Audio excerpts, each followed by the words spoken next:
This podcast was recorded on the land of the Gadigal people of the Eora Nation.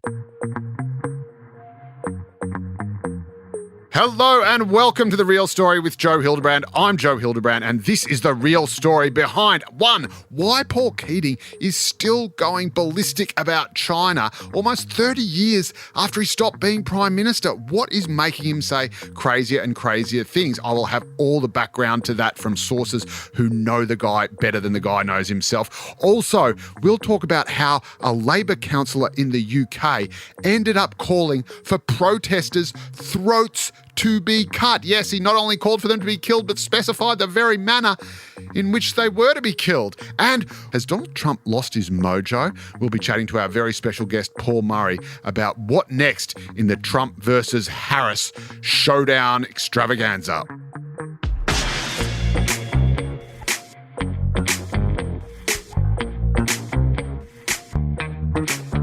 First up this week, the great man PJK, Paul John Keating, the boy from Bankstown, my favourite Prime Minister by a country mile.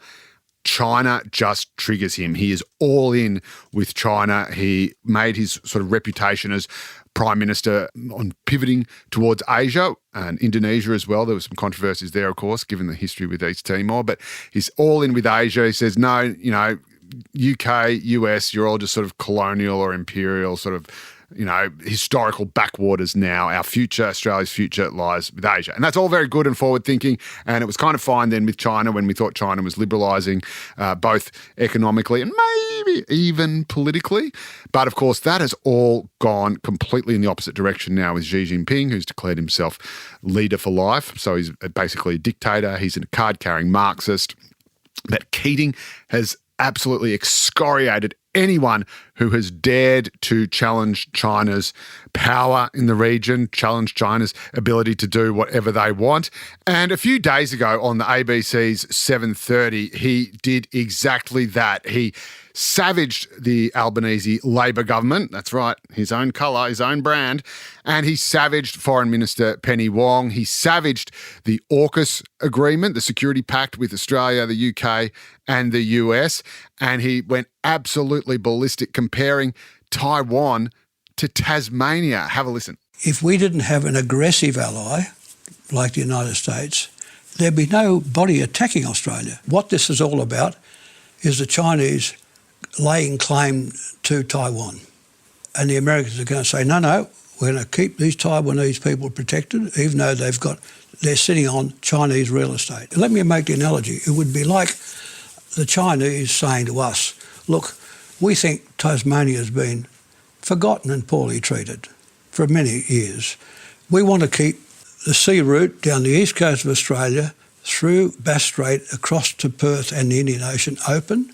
So we're going to put some frigates there and we will economically support the Tasmanian people should they wish to secede from Australia. The Albanese government and their policy is likely to turn Australia into the 51st state of the United States. So again, what is it about China that sets Paul Keating off? Well, one possible reason is that he had a few years ago a role as an advisor to one of the big Chinese banks. He sat on the advisory board. So is there something financial in it? I spoke to a couple of people who were former colleagues of Keating's, people who love Paul Keating, people who are friends with Paul Keating, and they say while he's completely wrong on this, they don't think it's money. They think it's legacy. They think it is Paul Keating trying to defend his move away from the US, away from the UK, and towards Asia, which might have been the right move at the time. But it's not just Paul Keating. It is all of Labor. All of Labor has this incredibly strong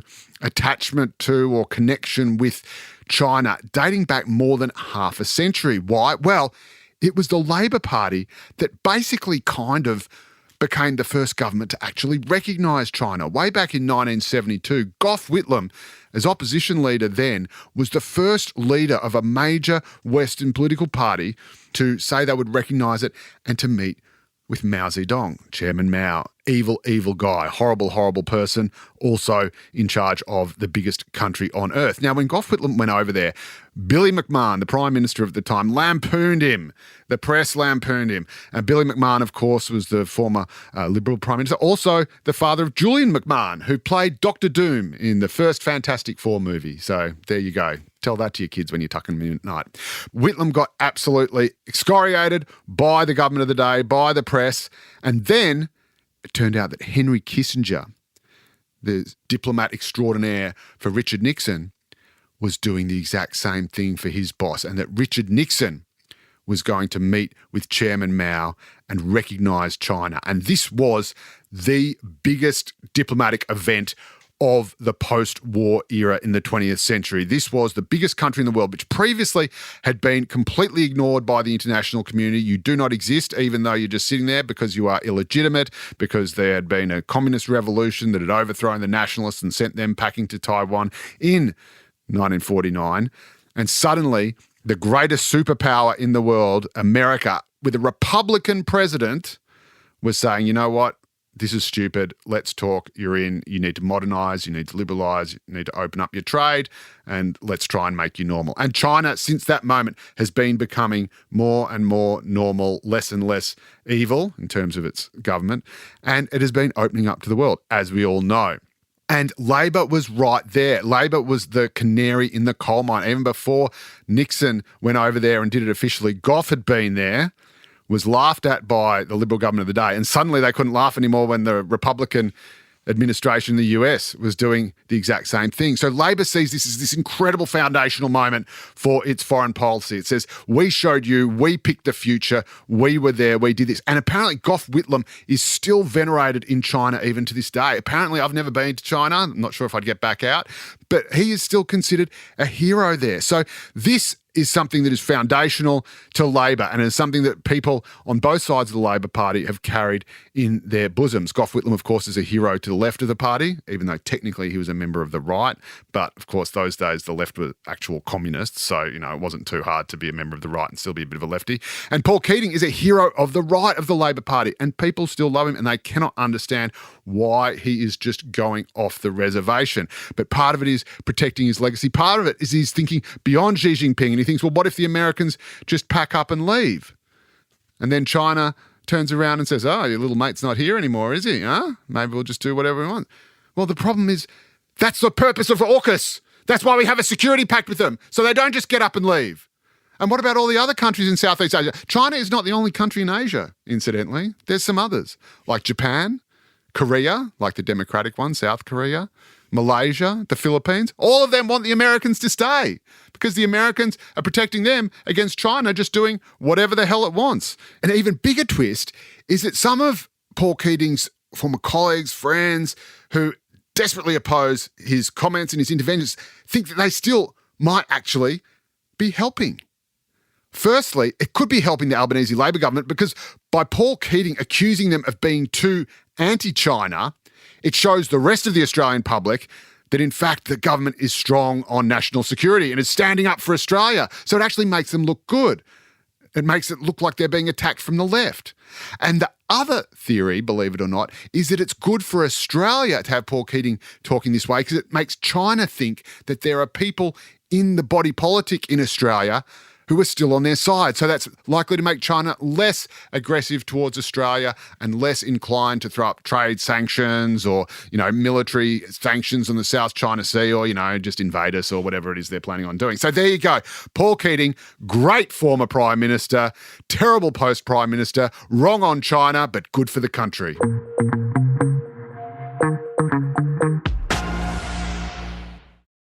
Meanwhile, if you want to see a country that's really in trouble, just look to our former lords and masters in the UK, where there have been anti-immigrant riots running riot across the country. They've been doing horrible stuff. They've been violent, angry, destroying property, trying to burn down buildings with immigrants in it. Disgusting stuff. These people are animals. They're savages.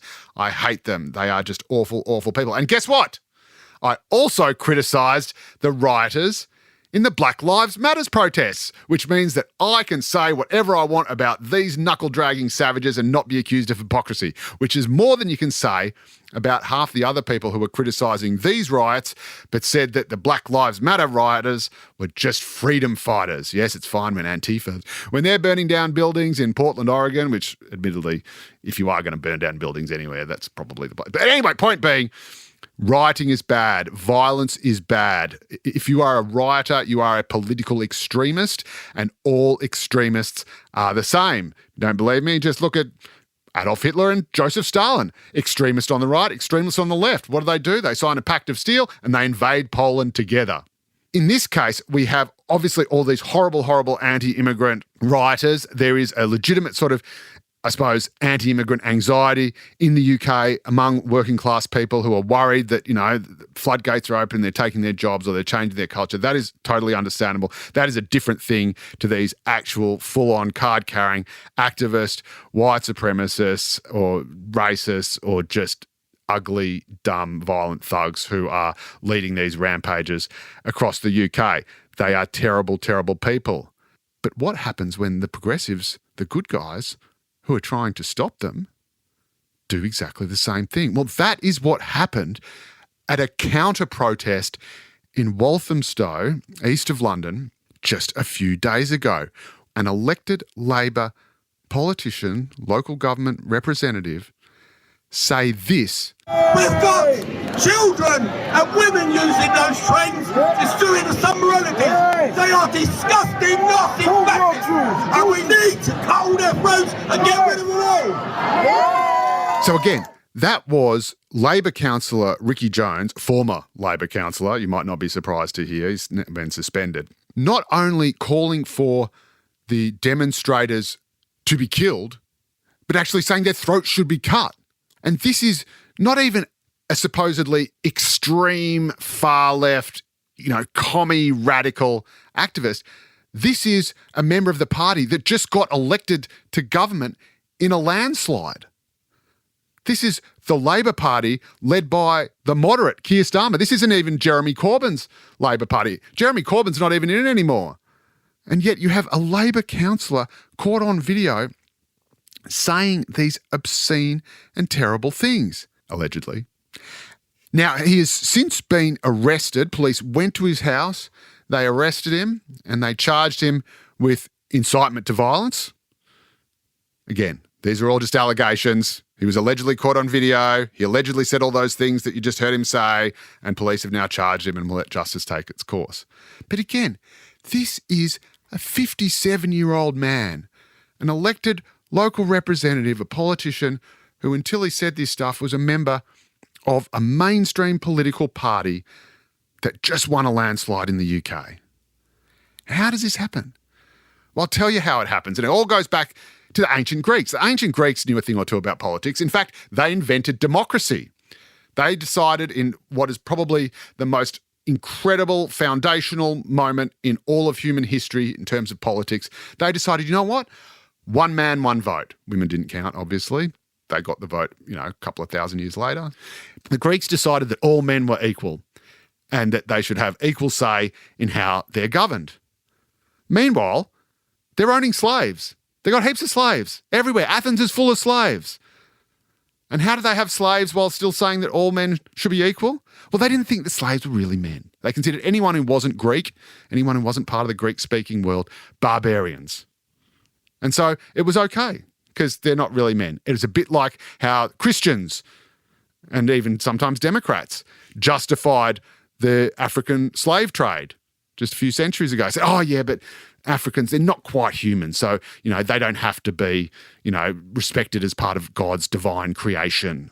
So what you do this thing, wanker academics call it othering or whatever, but you say, they're not quite us. They're not quite us. And so the right does this with, say, Muslim immigrants, right? Oh, they don't share our values. They don't share our culture. They're not the same as us. And some don't, clearly. The hate preachers don't, clearly. But the vast majority, of course, do. But when you start saying, oh, no, all those people who believe in that religion, they are not human. So suddenly we're going away from racism, So if you're of that race, you're not quite human. And we're going away from kind of xenophobia, or if you're not from around here, if you don't speak Greek, you're not quite human. Then we go to a position where we're saying, oh, actually, if you believe in this religion, you're not quite human. So suddenly it is what you think or what you believe that determines whether you're human or not. But it's not just the religious argument, because now what we are seeing in real time with our very eyes, and we just heard an example of it then, is people applying the same, not for religious reasons, but for political reasons. The same formula of hatred. So what you say, if you don't believe what we believe politically, if you don't share our political values, then you are not human. You are subhuman. You're a fascist. And who doesn't want to kill a fascist, huh? So all you do is you get anyone you want to kill. You wouldn't kill a human, no, but you'd kill a fascist. So you just call whoever you don't like a fascist, and then it's okay to be violent towards them. This is what Antifa, stands for anti-fascist, surprisingly enough, does in the US all the time. The hijacker, oh no, but we're just fighting fascists. Now, well, who are the fascists? Oh, they're fascists, they're a fascist. Anyone we're fighting is a fascist. So we only fight fascists. What's the definition of fascist? Someone you're fighting. You eventually get to exactly what Ricky Jones does. In the middle of a mob, fired up, and he suddenly starts saying that, allegedly, any of these anti-immigrant protesters should have their throats cut. Not just, we've got to cut these guys off at the knees. That's more of an IRA thing. Or, we need to decapitate this terrible movement. Not even any kind of political imagery or euphemism, but that we've actually got to cut their throats. And that's how it happens. As soon as you make someone else appear to be subhuman because you disagree with them or they're not convenient for you, then they are not the political extremists. You are.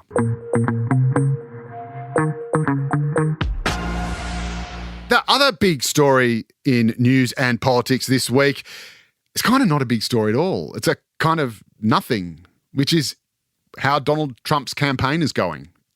It's nowhere. It's nothing. He's just not there. Like, he did this big chat with Elon Musk and it kind of didn't even really happen because there were technical glitches because, of course, he was hacked by Iran or China. Not the Russians. They're friendly, apparently, these days. And he's just lost his mojo. It's a strange phenomenon because Donald Trump is nothing but mojo. He's mojo, in a sloppy suit and a comb over. I mean, this guy is just, he is pure lead, no pencil, He just doesn't seem to know why he's there anymore. And I'm trying to figure it out. And I realise that's exactly it. He doesn't know why he's there. He doesn't know what he's fighting for. Because, of course, Donald Trump didn't even really know why he was running for president again in the first place until they tried to send him to jail. He did this massive sprawling announcement at Mar-a-Lago. People were crawling up. They had to barricade people in to stop them from crawling up the walls to try and flee once he entered his, third hour. He's rambling on. He's got no policy platform. It's all just about revenge. The election was rigged. Crooked Joe Biden, I'm going to get him back. And that's all it was for him. It was just a revenge movie. It was just a sequel to the cliffhanger that ended with him being booted out of office the first time round. And he was persona non grata in the party. Everyone's rolling their eyes and thinking, oh, not this guy. Even his own vice president, Mike Pence, turned against him, said this guy is cooked, he's crazy. And then the deep state, or just some idiot Democrat in New York, decides they want to prosecute him, make a martyr out of the guy. Suddenly he's got something to fight for. He's fighting for freedom. He's fighting for, the crooked state, the judicial system being used for political purposes. Suddenly his poll numbers go up and up and up and up and up and up and up. And then, of course, there's the assassination attempt. Suddenly he's unbackable to win. His numbers are through the roof. And you've got Joe Biden struggling to finish a sentence or know where he is or what day it is. And then they just do the old switcheroo. They just swap him out and put Kamala Harris in. And Donald Trump's there going, yeah, that's right. I'm going to get revenge. Finally, I'm going to show Joe Biden, I beat Joe Biden. The rights are wronged. The end, the credits roll. And then suddenly they've got Kamala Harris and he goes, why am I beating up this black chick? What's my story? What's my motivation? Why am I doing this? It just doesn't make sense to me. It seems to have just flipped him out. And even to the point where when Kamala Harris gets put on the cover of Time magazine, this is Donald Trump's response. She's terrible. But she's getting a free ride. I saw a picture of her on Time magazine today. She looks like the most beautiful actress ever to live. It was a drawing. And she looked very much like our great First Lady, Melania. didn't look. Yeah. She didn't look like Camilla. That's right. But of course, she's a beautiful woman, so we'll leave it at that, right? I mean, I love it, but I don't know what it means. So this is what is happening with the Trump campaign. It's gone off script. The election has gone off script. Trump only works when he's in a Hollywood blockbuster. This guy is Mr. Showbiz. He needs America to follow the script. He needs Hollywood, not Washington.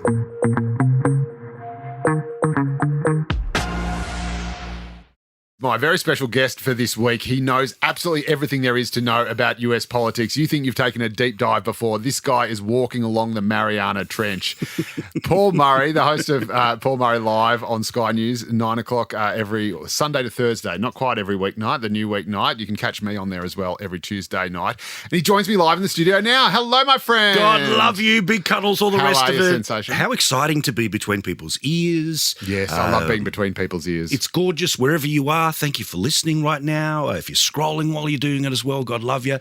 But yeah, the thing with me in American politics is there's informing yourself, and then there's obsession, and then there's deep dive obsession. So much so that my best mate, when I was telling him about the registrations in Erie, Pennsylvania in 2020, said, enough. Yeah, that's right. Enough. That's me. Yeah, I know. Or maybe even just one level above that, possibly, because it's about 10 above. Anyway, we all know that Donald Trump has kind of lost his mojo a bit. He seems to be, he's behind the polls. He doesn't like that. He likes winning. How would you go if somebody shot your ear off? The cycle, right, this time around has just been wild. I mean, you think about like the history that we assume, in 50 years' time, people will be taught that, Joe Biden was one of, 2 people to basically hand, the keys back before they had a chance to go around. No. There was the time where he got shot, and then potentially the time when, the first female president was elected. So it is crazy. It is absolutely amazing. As I just said before, I think part of the reason is Trump's sort of forgotten what he's fighting for now. I think this happened straight after the midterms when he gave that long rambling speech announcing he was going to come back, when he was at Mar-a-Lago, and everyone's like, what is he even running for? And when he got prosecuted, suddenly he got the fight in him. He go, I'm going to fight this injustice. This is the deep state coming to get me. And he was all over Biden. He was going to get the guy who got him, beat the guy who beat him. This was the ultimate blockbuster sequel. And then they do the old switcheroo. Biden's out. He's gone. And Kamala's there, and it's like, well, he's like an actor saying, who am I? What's my motivation? Yeah, I think sort of emotionally it would be like being invited to a threesome with your ex, in that you go, oh, look, hang on, we were exes. Hang on, now you're invited. My brain doesn't work here anymore. And he has, you can see, right, that obviously Biden was the guy who beat him. He convinced himself that it was all rigged, et cetera, et cetera. And then the revenge was coming back. Because remember how out. Yes, Trump so out. was. He was so out. Yeah. Ta-da! With DeSantis, let's look somewhere else. He was as back of the bus as you could possibly be. Fights all the way back, and then when all the court cases started, his numbers go up and up and up and up and up, and then it all just melts away. But I do think there's a couple of dates that we can see in the calendar that may well give him a little bit of a kick in the arse. He's about to go back into the same courtroom where he was found guilty 34 times to look at a judge who has the power to send him to jail. That will happen in September, the same month as the debate. Now, let's imagine what would happen if the judge turns around and says, you know what, Don, you're slotted for 30 days. What would happen to his poll numbers? I'd imagine through the roof, straight back, right? And for that judge, there's no way they'd send him to jail, Joe. There's no way. Well, he's the guy who's ultimately, he's got to hang around with all those New York people at the private schools, and you missed your chance to go, Don. So, okay, maybe it's 30 days home confinement. Oh, poor bugger. He's, married to a supermodel and lives in a gold house. But still, 30. So whatever that punishment is going to be fascinating, because I think that's going to, kind of pack-a-whacker him back into the, that's right, everything's on the line. And what about Kamala? Obviously, her election to lose now. She hasn't really faced any scrutiny. How do you think she's going to go when she either has, A, her first debate against Trump, or B, her first proper interview or see her first proper press conference, or is she even going to have the last two of those three things? Is she just going to avoid them? Well, if she can, she will. But, you know, we always think about when you're in a moment and there's a band or there's a song or there's a TV show and it's the thing. It's the only thing in the world everyone talks about and cares about and is committed to and buying T-shirts. And then slowly but surely, you a couple of years later go, oh, I was into that. And then eventually it becomes quite embarrassing because there's the photos of you with the nucleus. No, none for me though. But you get the point, right? So right now they have created around her the sort of Song of the Summer vibe. They've created around her that you don't even know why you like it, but you like it. But this isn't, I mean, it's always, yes, it is of course a popularity contest, but it's not. It's the future of a country, right? And she's awesome on a teleprompter and they can make all the videos look great, but then she can't talk. Yeah, like she can't. Right. I know. Like off the top of her head. I don't think she actually understands. You can tell there are people, and you come across them all the time. There are people who have a lot of word, and I know the word salad thing is, you know, it's a cliche now to throw that at her. But there are, and you hear it with academics as well. The ones who use really convoluted, complicated words, fancy words that no one else understands. They're all the ones that are the least intelligent. They're all the ones that actually don't know what they're talking about, and they use words as a substitute for the actual meaning they're trying to convey. It's you know, all the academics, all the big professors at Oxford and Cambridge, they talk really, really simply, really, really basically because they know exactly what they're saying. And I don't think Kamala Harris knows what she's saying. Well, she knows. I think it's a strange thing where there's a difference between knowing what you're saying and knowing what to say. You know what I mean? Yes. And she knows what to say because she knows that. So you know, when she ran for president in 19 into 20, it was how left can you be, right? How right out there can you be? Because it's all about taking on, you know, orange man bad, right? So she was out there with a whole bunch of positions that we've all been told the majority of America wouldn't cop, right? Yep. Like things like basically, oh, you know, do we really need to turn everyone around when it's illegal at the borders, or do we really, you know, all that stuff, right? She's now turning around and as the candidate pretending she never said any of that stuff. Equally, she's supposed to be qualified for president because she's the vice president, but she doesn't own any of the decisions of her time as vice president. And okay, vibes are going to help. But when she gets to a debate, does Trump still have that superpower to somehow scramble someone's brain? Because it seems like black women have the capacity to scramble his brain. Like if you think about all the prosecutors, all the judges, all the brick wall he hits, and it'd be amazing to see that in real time, because I think that her capacity to speak with passion on a topic is going to let her down because she doesn't have That's right. that fundamental, what do I believe? What's the one thing? Because, you know, think about in 16. Oh, you know, you're just angry because Trump was the celebrity last time and Hillary was the substantive one and didn't talk about the issues. Hang on. He was build the wall guy. Like there was a central idea behind why he was running for president in 16. What is the central idea behind her running for president other than I'm not him? And that still might be enough. But let's all be honest, that's what's happening. And another thing that you picked very early would probably swing this election and swing it against Donald Trump is the abortion issue. It's gone from being a sort of touchstone for conservatives to something that has actually become real because of the Supreme Court decision overturning Roe versus Wade.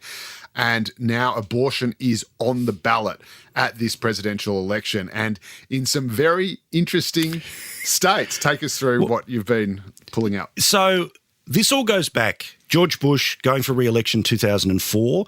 The people behind his campaign were worried that evangelical Christians weren't going to turn up. So what they did is they got the states where they wanted to win to put as a referendum the issue of gay marriage. And funnily enough, they all turned up and he won re-election. The Democrats know that every time, no matter whether we're talking like literally Mississippi all the way to New York, when people have the chance to vote for should there be a right to an abortion, they always vote yes. All right? So guess what's popping up as a referendum in multiple states? Abortion, because that was the way to try to get people to turn up for Biden who didn't want to turn up for Biden. But now you've got Harris, who's about the issue, women who are passionate about the issue, so they will surge to turn up in Nevada, a state Trump must win, Arizona, a state Trump must win. Florida, a state Trump must win. And that's not me pretending in any way, shape or form that there's some cheat going on. It's exactly what you do to get people to turn up. But every time, everywhere, this vote goes against the Republicans. So does that say what's about to happen? Who knows? But basically the mix of issues is if it's about the economy, he wins. Yep. If it's about abortion, she wins. Yep. That's why the fight is about the fight. And just to explain to people, at a US election, you're not just voting for who you want to be president. You're not just punching out that Chad. You're also voting in on a whole bunch of other things. So if you're voting in a state referendum on should abortion be legal or not, that is going to be front of mind when you then turn your mind to, am I voting for Donald Trump or Kamala Harris? Everyone else. And of course, you're going to be thinking, abortion. Which one's for abortion? Which one's against? And there you have it. And Biden didn't want to talk about it because A, he didn't want to get the Christians, the southern states offside, and B, he's a Catholic as well. So sometimes they're a bit funny about it too. Well, also the other issue that can really drive people to turn up who don't want to vote for anything else is marijuana. And I think it's like maybe high 20s, low 30s of the states that have now legalised marijuana. Many of the ways they've done that is people vote.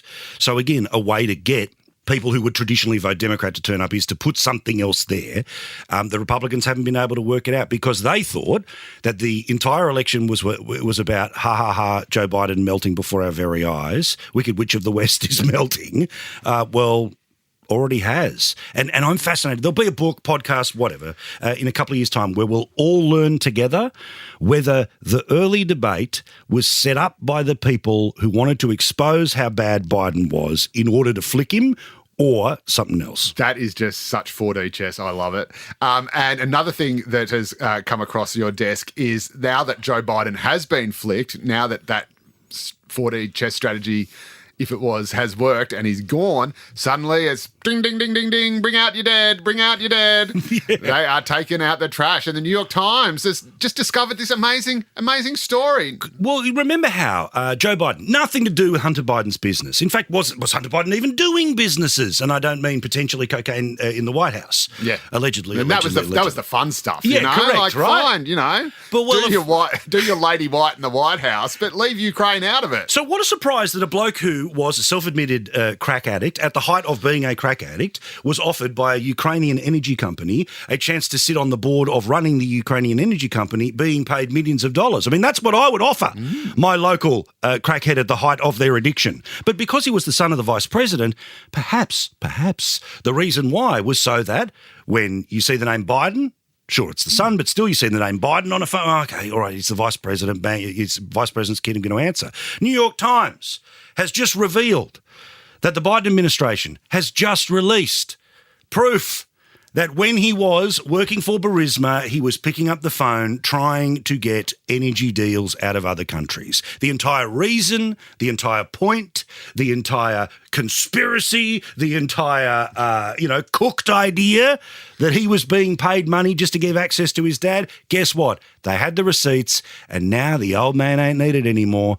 They're releasing them. It really is just extraordinary. I mean, I don't, I believe that man landed on the moon. I believe that JFK was shot by Lee Harvey Oswald, but this shit stinks to high heaven. This is it. It's like, and I'm fascinated that I know there's a bunch of people who pay too much attention. Guilty. There are a bunch of people who kind of pay attention sort of to keep up with the barbecue chat. And then there's a bunch of people who sort of, got other stuff to do, right? And essentially many of that last category are the ones who make the final choices as they're walking in. They end up being the people who swing it one way or the other.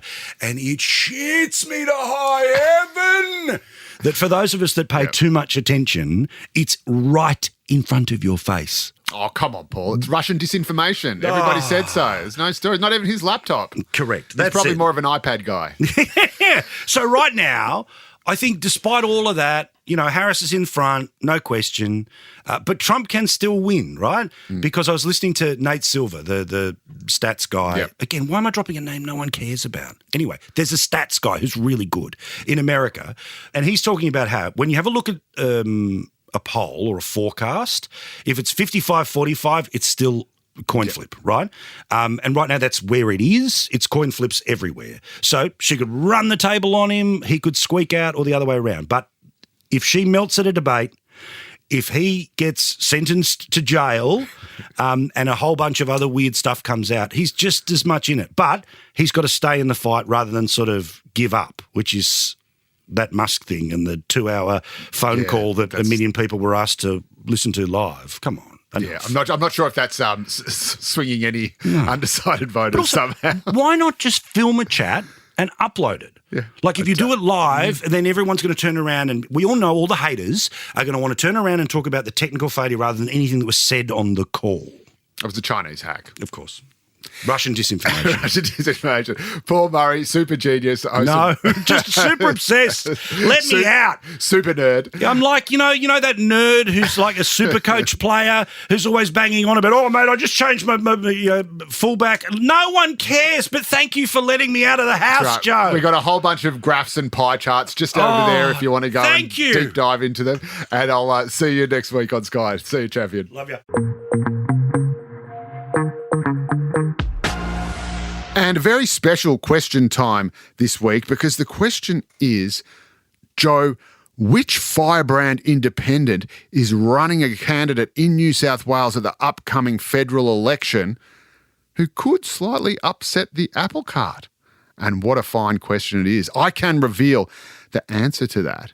This is a very special preview, very special sneak peek and exclusive just for the Real Story listeners. It will be announced on Friday that the Jacqui Lambie Network, we all know Jacqui Lambie, the Tasmanian parliamentary just bottler, she's a bottler, is seeking to expand her influence. The polls this week show basically parties are, voters are deserting the major parties in droves, minors and independents are picking up. She is going to run a candidate in New South Wales. I won't reveal who it is, but I'll tell you he's a former member of the Labor Party. He's also a former cop, a former soldier. He is a high-powered international lawyer. This guy has got everything. He grew up living in caravans. He left school early. He's a self-made man. He sorted prawns on a trawler and crabs on a crabbing boat. He's actually specified 2 different types of shellfish in his resume. And he is a bloke I've known for a long time, and he is a political weapon. And there were some issues with the Labor Party. He wanted to be part of the Labor Party, and some douchebags on the left decided to white out him. And so he's ended up as part of the Jacqui Lambie Network. And he will be announced as the Senate candidate in New South Wales, number 1 on the ticket for the Jacqui Lambie Network. So watch this space. And that's all we have time for this week. Thank you very much, as always, for listening. And if you liked what you hear, if you loved what you hear, even if you're just kind of ambivalent about what you hear, just leave us a little review or leave us a rating.